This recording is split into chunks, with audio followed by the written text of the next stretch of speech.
আসলে ভাইয়া আমি এখন আপনারা বুঝতে পারতেছেন আমি কোনো কিছু বলার মতো অবস্থায় নাই। আপনি বুঝতেই পারতেছেন মানুষ আসলে কতটা মানে অসহায় হলে, একটা মেয়ে কতটা অসহায় হইলে সে তার বিয়ে করা স্বামীর বিরুদ্ধে যৌতুকের মামলা দিতে পারে। মানে একটা মেয়ে কতটা অসহায় হইলে, কতটা থেকে গেলে এই কাজটা করতে পারে। মেয়ে মানুষ আসলে সহসায় কিছু করতে চায় না তার স্বামীর বিরুদ্ধে। বারবার চেষ্টা করেছেন? হ্যাঁ, আমি অনেকবার চেষ্টা করেছি আমার আইনজীবী অ্যাডভোকেট নিতিন ভাইয়ের মাধ্যমে আমি অনেকবার চেষ্টা করেছি। ইভেন তাকে 2বার উকিল নোটিশও পাঠিয়েছি যে আসো আমরা সংসার করি। আমি যেটা আপনাকে হোয়াটসঅ্যাপে দিয়েছি 22 লাখ, যে সে 22 লাখ টাকাও যাচ্ছে, সে প্রথমে 19 লাখ টাকা দেওয়ার পরে সে আবার 22 লাখ টাকা যাচ্ছে। এবং সবচেয়ে অসহায়ের যে ব্যাপারটা হচ্ছে ভাইয়া, সে বারবার আমাকে বলতেছে যে মানে মুখের উপরে আমাকে লাস্ট 31শে জুলাই যে আমার বাসায় আসছিল আফতাবনগরে, সে মুখের উপরে বলে গেছে যে আমি তোকে টাকার জন্য বিয়ে করছি, তুই টাকা দিবি না মানে। এবং আপনারা ভালোভাবে খোঁজ নিলে আমি চাই আপনারা খোঁজ নেন, আমি কতটুকু সত্য বলতেছি কতটুকু মিথ্যা বলতেছি এটাও তো জানা দরকার।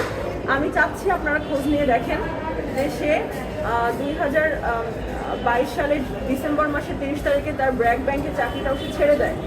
এবং ছেড়ে দেওয়ার পরে সে ব্যবসা করবো বলে আমার কাছ থেকে 19 লাখ টাকা নেয়। দেন 19 লাখ টাকা দেওয়ার পরে সে ওই টাকা দিয়ে কী করে আমি জানি না। তারপরে সে আবার 22 লাখ টাকা চায় আমার কাছে। এভাবে সে ইভেন মানে উঠতে বসতে শুইতে মানে যে কোনো কাজ করার সময় সে টাকা চায়।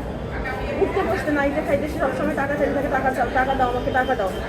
তো শেষবার যখন তার সাথে আমার সবচেয়ে হতাশার কথা হচ্ছে এটা, সে আমাকে বলছে আমি তোকে টাকার জন্য বিয়ে করছি, আমি এই জন্য চাকরিও ছেড়ে দিচ্ছি, আমি তুই টাকা দিবি না মানে। মানে এটা কতটা হতাশার কথা হইতে পারে একটা মেয়ে মানুষের জন্য। একটা মেয়ে মানুষ কতটা অসহায় হলে, অবশ্যই আপনাদের বোন আছে বাসায়, আপনাদের বোন আছে, খালাতো বোন, চাচাতো বোন, মামাতো বোন, নিজের বোন, যে বোনই হোক, একটা মেয়ে মানুষ কতটা অসহায় হইলে আসলে আদালতের দ্বারস্থ হয় নিজের স্বামীর বিরুদ্ধে। ঠিক আছে। আপনি তার সুখে ছিলেন বলছিলেন আগে, বারবার তার সাথে সুখে ছিলেন, কিছুদিন সুখে ছিল, মানে খুব অল্প সময় ছিল। আপনি কিছু বলবেন? এবং আপনারা সবাই জানেন যে আমি মিডিয়া কলস করি, মিডিয়া থেকে অনেক দিন বিয়ের পরে আমি মিডিয়া থেকে অনেক দিন ধরে, আপনারা সবাই জানেন আমি কোনো রকম মিডিয়ার সাথে কোনো কিছুতেই রিলেটেড না। আমি একটা কর্পোরেট জব করি, প্লাস আমার একটা অনলাইন বিজনেস আছে। তো সব কিছু মিলাই আসলে আমি মিডিয়া থেকে ডিটা ছিলাম। আদর্শ স্ত্রী হিসেবে ছিলাম। বলুন, আপনি তো আজকে মামলা করলেন, এই মামলার মাধ্যমে আপনি কি ধরনের বিচার চাচ্ছেন? আমি আসলে সুষ্ঠু এবং ন্যায় বিচার চাই। আমি চাই আমার মতো, আমি ডেফিনেটলি একটা ইন্ডিপেন্ডেন্ট মেয়ে।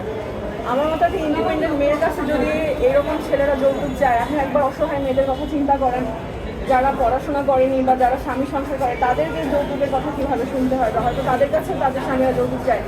তো আমি চাই যে তার শাস্তি হোক, যেন পরবর্তীতে কেউ এরকম যৌতুক না চায়। মানে আপনি আর সংসার মিটআপের কথা?